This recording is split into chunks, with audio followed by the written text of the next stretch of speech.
Dawn preparations start at the pier as bait totes and safety gear are staged beside steel rails. A short briefing sets roles and hand signals, keeping only American deckhands on task around heavy equipment. Paper charts guide the route toward offshore reef banks, avoiding electronics glare and keeping navigation straightforward. Hydraulic hauler checks finish fast, confirming smooth pull and guarded rollers before any tensioned line runs. Branch lines are clipped neatly, each circle hook baited, and each leader laid straight to prevent twist. The 150-meter vessel clears the harbor, tight framing filled by wake, spray, and ship structure in rolling swells. Gloves, boots, and harness points are verified again, preparing for sudden leader loads and slippery deck conditions. Engine room hum steadies through bulkheads, setting a constant rhythm for the Longline haul scheduled later. Branch lines are clipped neatly, each circle hook baited, and each leader laid straight to prevent twist. Close hands seat bait securely on hook bends, ensuring visible bait remains attached through soak and current. Buoys and weight drops line the rail, spaced for rapid deployment without tangles or slack snaps. The first buoy splashes away and the main line streams out, framed tight against stern steel and white foam. Clear water reveals corals and sand ripples below the line, emphasizing beauty and depth without animals present. Swivels are flicked and inspected, preventing rotation that can tear bait loose during the soak. Underwater, only hooks and bait descent past reef edges, with no target fish visible in any form. Clear water reveals corals and sand ripples below the line, emphasizing beauty and depth without animals present. Surface buoys trail in orderly arcs, their small jolts hinting at current, while the crew secures loose coils. Logbook marks the set completion as coffee cups appear, still enforcing no animal visuals before first contact. Golden Trevally shapes appear at the reef edge, silver bodies flashing with warm yellow tones near the head.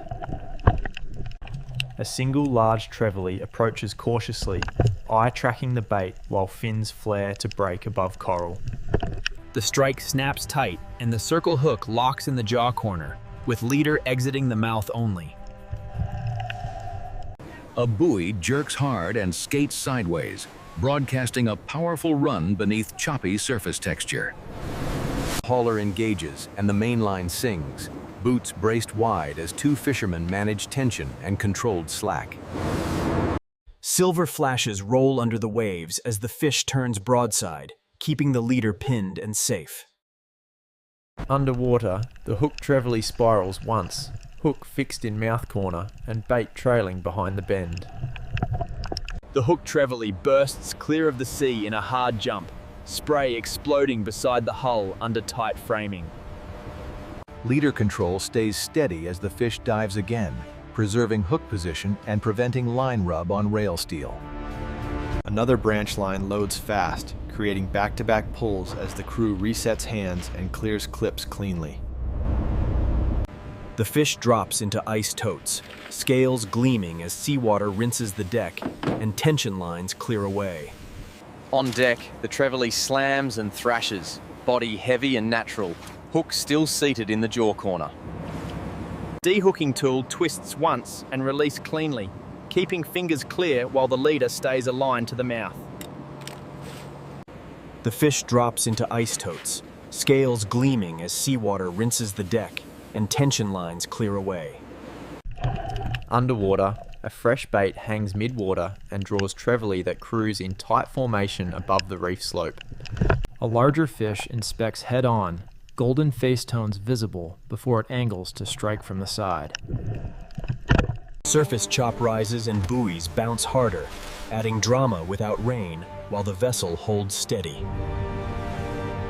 A hook Trevally rockets near the stern and jumps again, line tight from hauler to leader in one clean arc. Deck crane sling swings in slowly, guiding the fish aboard without gaffing, keeping the hook visible in mouth.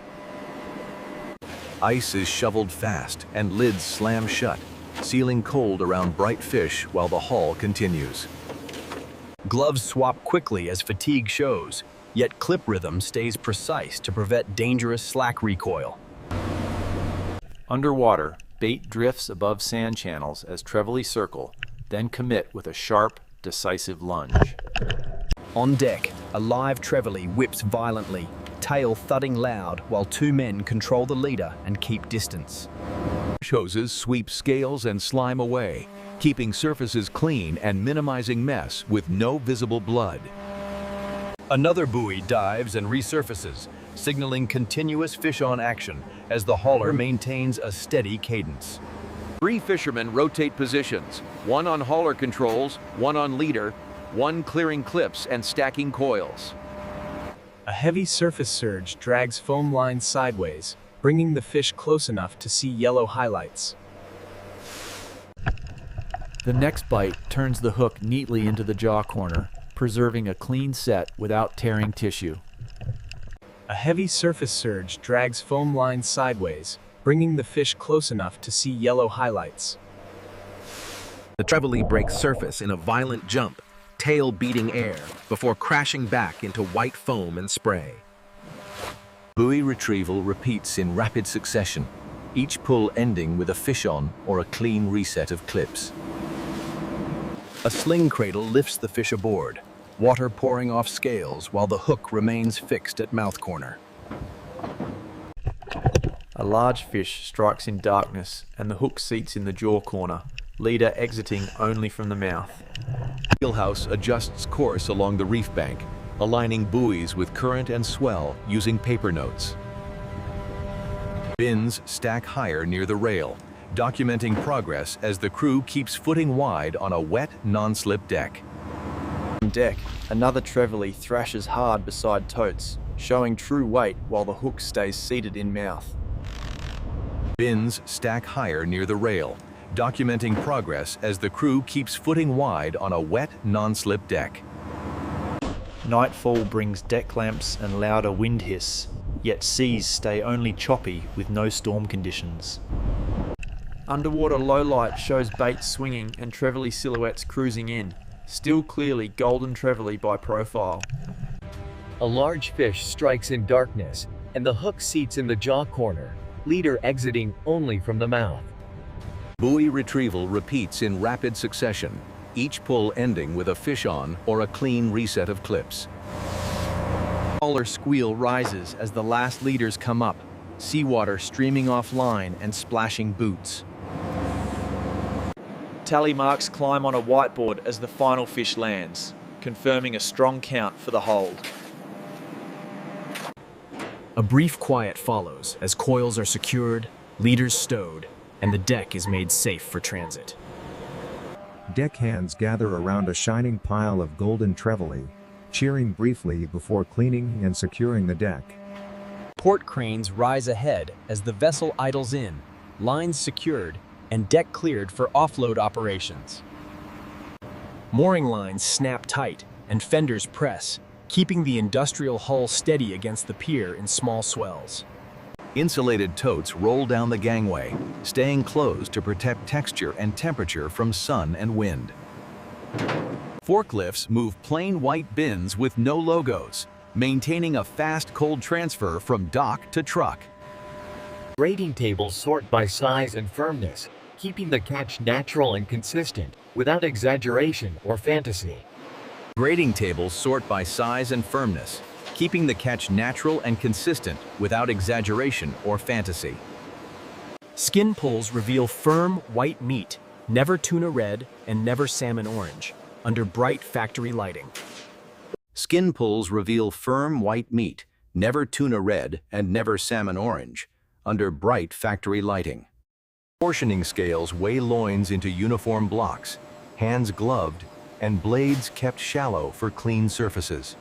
Quality checks review texture and odor, while paperwork stays plain with no barcodes or QR codes visible. Vacuum bags seal tight around white Trevally portions, edges trimmed clean and stacked in stainless racks. Blast freezer air ripples across trays, frosting surfaces lightly as timers and clipboards record durations.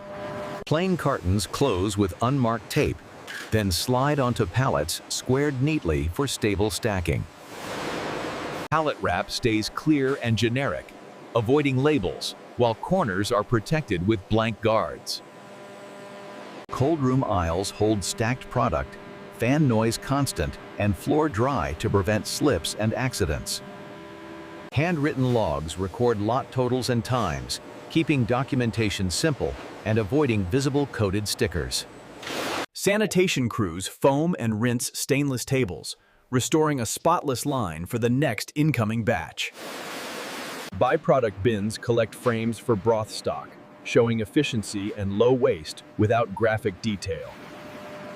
Reefer truck doors open to white mist, loading pallets quickly to preserve texture and prevent thaw cycles. Container yard staging shows a single unmarked reefer box, with no readable branding and no extra vessels. Final seal checks confirm vacuum clarity, rejecting any pack with trapped air or wrinkles in the film. Freezer bay doors close slowly, locking product into deep chill as fans maintain steady airflow. Dispatch teams strap pallets inside the reefer, preventing shift during transit, with plain hardware and no logos. Dockside paperwork signs off origin and weight, linking catch to the 150-meter Longline vessel by record only. Truck departs the pier at low speed, suspension rocking gently as the cold load stays stable. Factory supervisors review temperature charts on paper, confirming full compliance without digital screens in frame. A final pallet row is squared and wrapped, preparing the last units for cold chain handoff to logistics. Quiet dock light fades behind closed doors, signaling the end of processing and the start of delivery. Container latches clank shut, sealing the shipment cleanly, with no codes shown and no product exposed. Deep freeze corridors stretch long as pallets sit under steady fans, holding Trevally portions at sub-zero temperature. Manual checks log door times and set points, keeping cold integrity documented without scanners or visible barcode systems. Reefer container loading uses plane straps and corner guards, preventing crush damage during trucking and sea transit.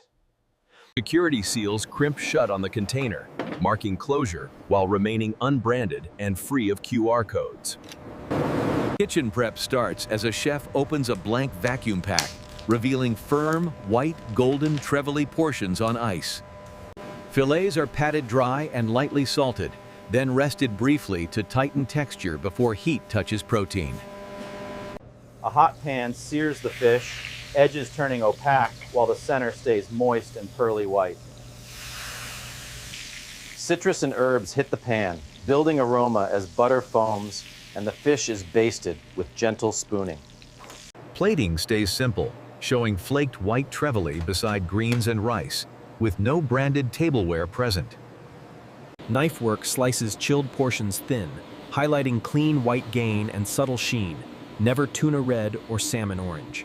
Sauce is whisked from lemon and oil, then brushed lightly to keep the dish bright and balanced. Restaurant service sets plates before American male diners, who use standard knife and fork in a plain room. Fork tines lift a flaky bite, steam rising softly while conversation stays quiet and documentary realistic. A second course shows grilled portions with crisp char, keeping white flesh visible and intact without heavy sauces. Chef wipes the rim and resets the plate, keeping presentation tidy and avoiding any logos or printed marks. Table reactions remain understated, nods and small smiles, as the meal closes the catch to fork arc. Kitchen simmer pot uses frames for broth, turning leftovers into stock while keeping the workspace clean and quiet. Final shot holds on an empty and resting cutlery, implying the next voyage without showing live fish again.